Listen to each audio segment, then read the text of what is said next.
नमः शिवाय। प्रिय भक्तों, मेरे YouTube चैनल हिंदू भक्ति में आपका स्वागत है। आज 28 जुलाई 2025 सोमवार का ये पावन प्रभात भगवान शिव की भक्ति में लीन होने का अनुपम अवसर है। सोमवार का व्रत शिवजी को अति प्रिय है। ये दिन उनके चरणों में श्रद्धा अर्पित करने और उनके आशीर्वाद को प्राप्त करने का श्रेष्ठ माध्यम है।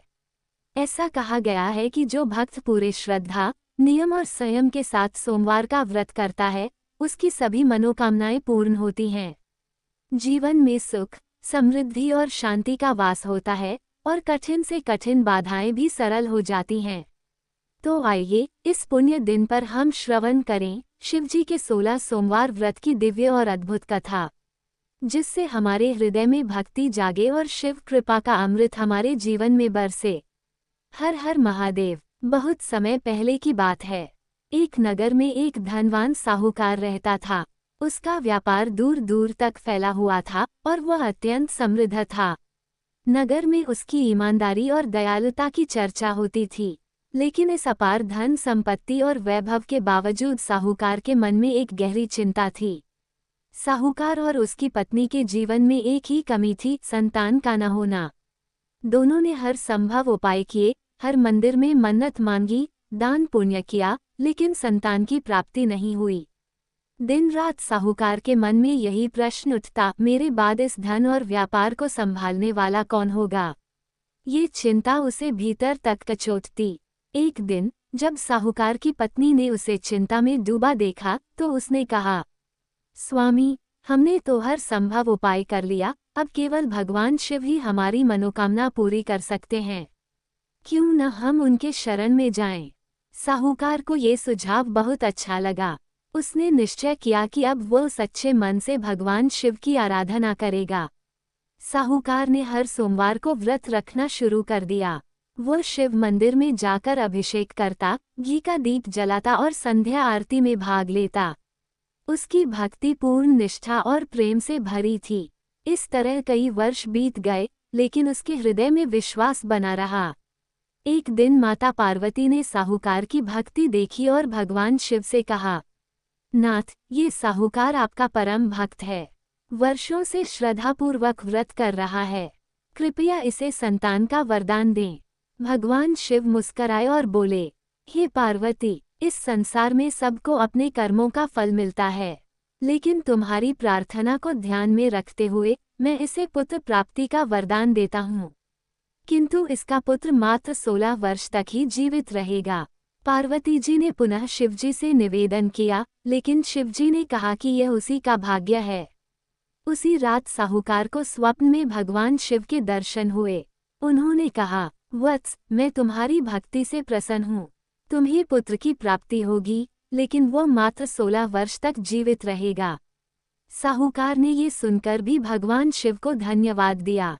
कुछ समय बाद साहूकार के घर एक सुंदर, तेजस्वी पुत्र का जन्म हुआ। पूरे नगर में हर्षोल्लास फैल गया। साहूकार और उसकी पत्नी की खुशी का ठिकाना नहीं रहा। उन्होंने पुत्र का नाम अमर रखा, ये सोचकर कि शायद भगवान शिव उसकी उम्र बढ़ा दें।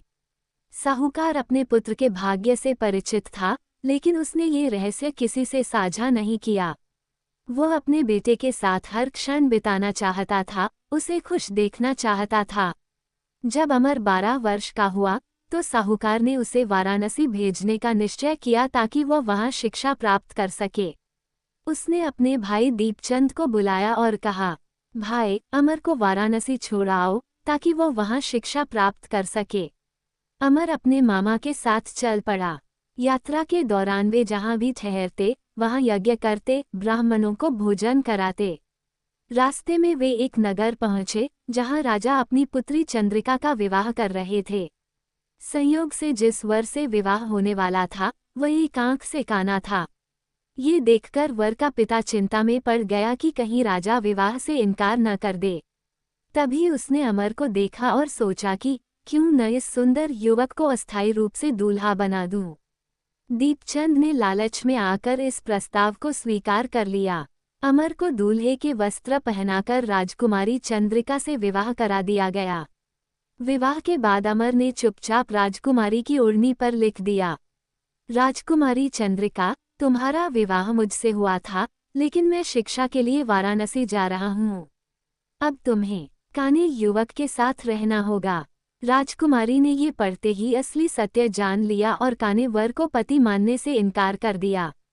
अमर ने वाराणसी में शिक्षा प्राप्त की। जब वह 16 वर्ष का हुआ तो उसने एक बड़ा यज्ञ किया। यज्ञ समाप्ति के बाद वह अपने कक्ष में सो गया। उसी रात भगवान शिव का वरदान पूर्ण हुआ, अमर की मृत्यु हो गई। सुबह जब दीपचंद ने अमर को मृत पाया तो वह विलाप करने लगा। उसकी आवाज सुनकर माता पार्वती व्यथित हो गईं। उन्होंने भगवान शिव से कहा, हे नाथ, ये साहूकार आपका परम भक्त है, कृपया इसके पुत्र को पुनर्जीवित करें। भगवान शिव ने अपनी कृपा से अमर को जीवनदान दिया। अमर जाग उठा और स्वस्थ हो गया। शिक्षा समाप्त कर अमर अपने नगर लौटा।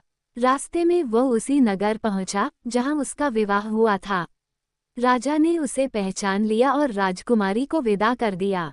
जब साहूकार को अमर के जीवित होने और विवाह का समाचार मिला तो वह अत्यंत प्रसन्न हुआ। उसने अपनी पत्नी को आवाज दी, प्रिया, हमारा बेटा जीवित है। पति पत्नी खुशी के आंसू बहाने लगे। उसी रात भगवान शिव ने साहूकार को स्वप्न में दर्शन दिए और कहा, हे श्रेष्ठी, मैं तेरे सोमवार व्रत और श्रद्धा से प्रसन्न होकर तेरे पुत्र को दीर्घायु प्रदान करता हूँ। साहूकार और उसका परिवार शिवजी की कृपा से सुखी और समृद्ध हो गया। जो भी सोमवार व्रत करता है और यह कथा सुनता है, उसकी सभी मनोकामनाएं पूर्ण होती हैं।